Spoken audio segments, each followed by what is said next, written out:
Hello everyone, welcome to my new video. Today I am going to show you one game in Sveshnikov Variation of Sicilian. So let's start. White plays e4, black plays c5, knight f3, knight c6, d4, c into d4, knight into d4, knight f6, knight c3, e5, knight db5, d6, bishop g5, a6, knight a3, b5, and here white of course has two options in this position. In this game white continued with ninth move knight d5. Of course it is one of the main lines. Bishop e7 and white takes on f6. Black has to recapture with the bishop. Now white's main move here is c3. The idea is very clear. White wants to improve his knight on c2 square from where it can go to e3 and support the d5 knight as well. So black here castles, white plays knight c2, and one more idea of knight c2 is now a4 is possible for white. Black plays rook b8. So rook b8 move is directed against the a4 move. White still plays the move a4. Now it is very important to take on a4, never allow white to take on b5 square. So black takes on a4. Now b2 pawn is hanging, so white cannot recapture it right away. So white plays the move of knight cb4. Black recaptures on b4, white takes back with knight, and black plays bishop b7. Now as far as I know, theory ends here, and the evaluation for black is quite fine in this position. Now this position was seen in one of the games, online games on chess.com, entitled Tuesday tournament. Here white played queen into a4. Now okay, we know that black is fine after the opening, but how to continue? So I'll suggest the viewers to pause the video and think for black. What is the best continuation?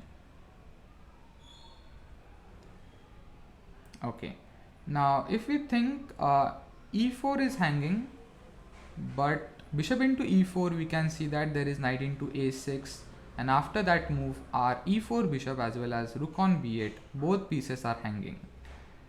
So it looks that we cannot take on e4, but after a deep think, bishop into e4 is actually the best move.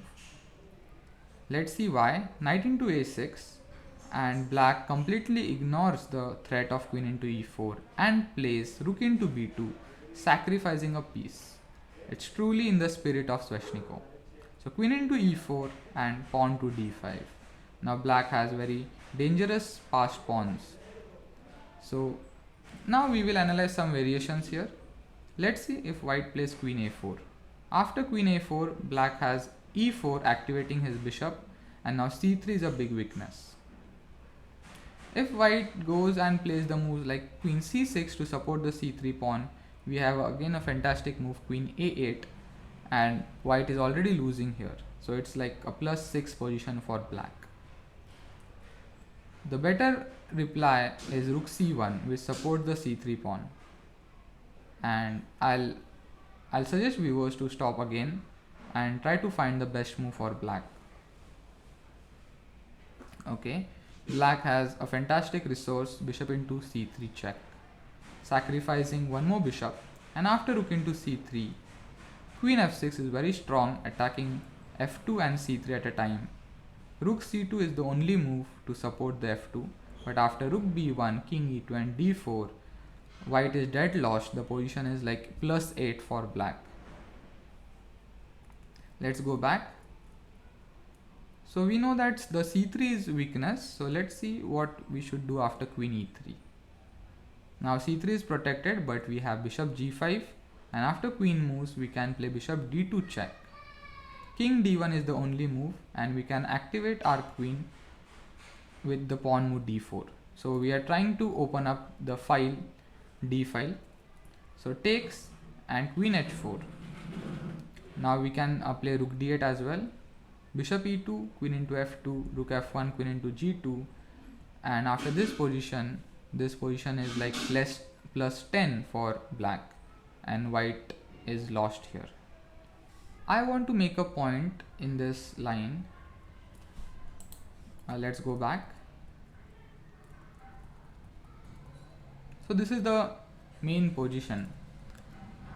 Black knew that black is completely fine after the bishop b7 move. The theory says that. But after queen a4, in the actual game, in the online game, Padmini Raut is playing as black, and she didn't play bishop into e4. She played the queen b6. And she could not take advantage of white's last mistake. So it is very important to see games in the openings which you play, because while seeing games we analyze different variations and it adds up to our knowledge. Now this bishop e4 move is really difficult to evaluate. I mean, even after bishop into e4 and knight a6, rook b2, queen into e4, we are not sure of the evaluation.